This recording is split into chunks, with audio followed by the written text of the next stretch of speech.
Alright, so here's another socket fan I have here in my grandparents' bathroom in the Dominican Republic. The other one that was in here I still have, but I saw this one in the store and felt a breeze from the display one, and I thought that it was worth replacing the other one with this, since it is definitely a stronger fan. There's the brand name on it. There's the light. Here's the control for it. It's more bigger than the other one. The other one didn't do a bad job. It's just this bathroom was a bit too much for it. I think it was better suited for like a closet or a small hallway, not in a room that gets pretty hot. But I am keeping the other one. I might use it in the United States in my closet back at home. But yeah, here's the box for it.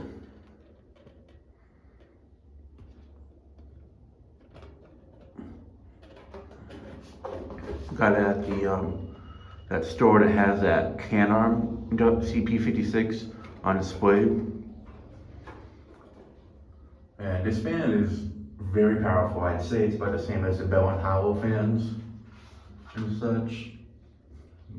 And the best part about it is this is nowhere near as expensive as those are, where those go for like $50. This is something that's under 20, so this is definitely something I prefer to pay money for.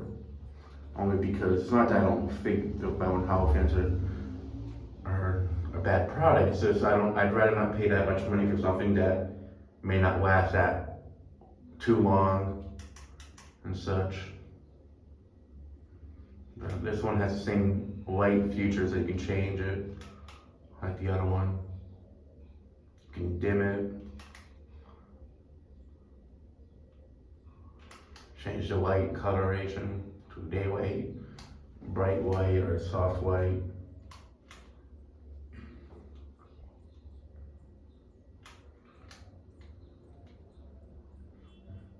True white, now to daylight. I've been mostly leaving it in between and such. But yeah, it does have a night light mode, as you can see.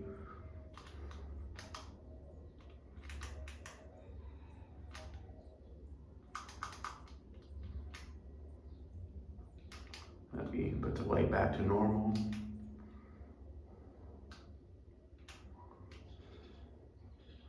Yeah, they've been coming out with a lot of socket fans down here recently.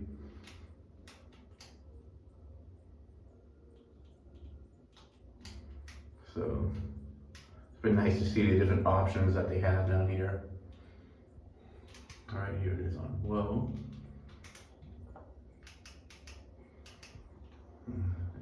Does seem to be a DC powered fan, so yeah.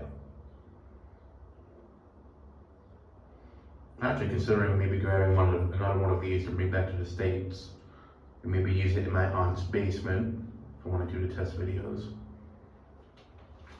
Because it really does do a pretty good job. If anything, I mean the low speed on this feels like a low speed from an actual ceiling fan, of like from 30 inches and such.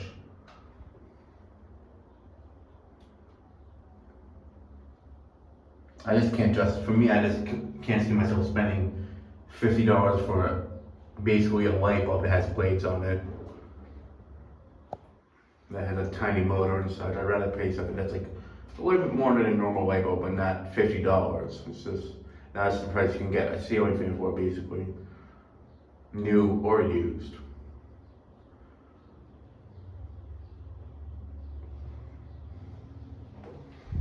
And this does a very good job. It basically performs about the same, if not better, on the low speed.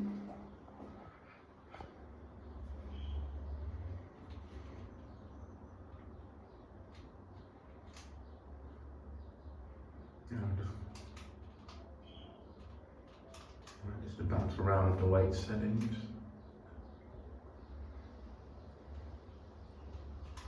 I mean, everybody that's been in here since I've swapped it out, they've all said that this is definitely a big improvement, and they've actually been asking me where I got it because they want to buy one, so it's definitely a good sign. Now for medium.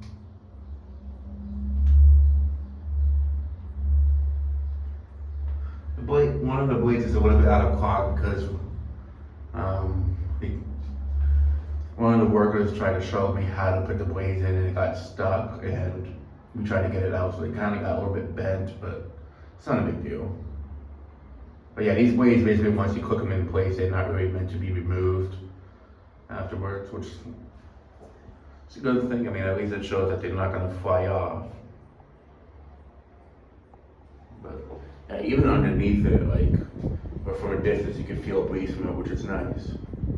It's not just from underneath that you feel a breeze, but underneath you definitely feel a very good breeze from it. At the moment, I can definitely say without a doubt that this is outperforming the Westinghouse Petite that's in the other bathroom due to it having a bad capacitor right now. But I'd say it's almost the same as the performance from like an Encon Westinghouse Petite when it's running low. I want to say it's exactly the same. If I want to say it's better, but if it's not running at full power, Westinghouse Petite, this would definitely outperform it without a question.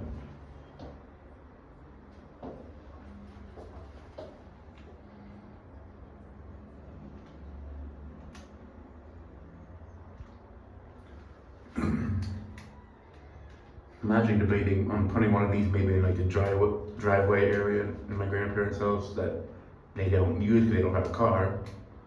It's basically where I thought of putting a ceiling fan in the past, but we've always said no to it. But and also it's more of whether it's worth spending money to put something there that might not get used that much. But with something like this, it's not like a huge loss in money.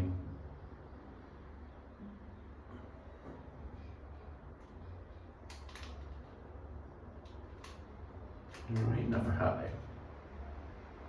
On high speed, it really does a great job. This bathroom, definitely you can feel the air moving throughout the whole entire bathroom, basically.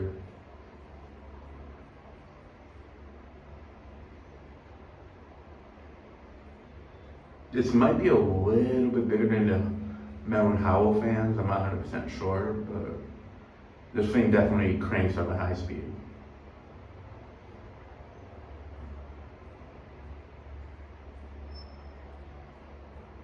I put one of these in the kitchen, and all honesty, the problem is I know it will get covered in grease and get yellowed badly. It will look nasty after a while, so it's just not worth it. Plus, it would be directly above the stove, and the heat I think would get to it over time. Well, to the blaze, that is. I mean, it would just be impossible to keep it looking good in the kitchen, especially if it's a white plastic fan. Those in kitchens are definitely a bad combination. But yeah, this thing is moving a very good amount of air.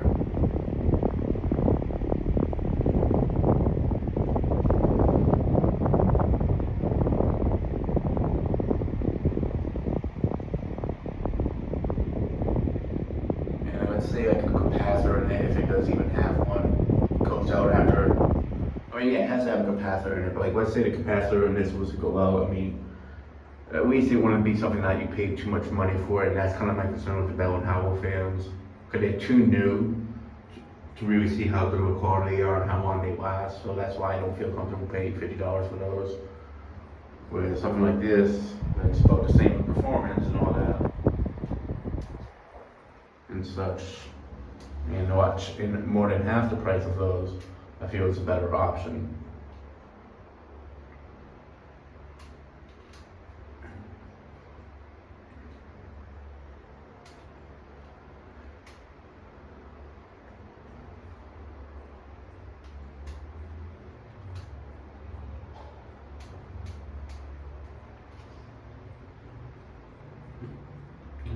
Alright, I'm going to go ahead and shut it off.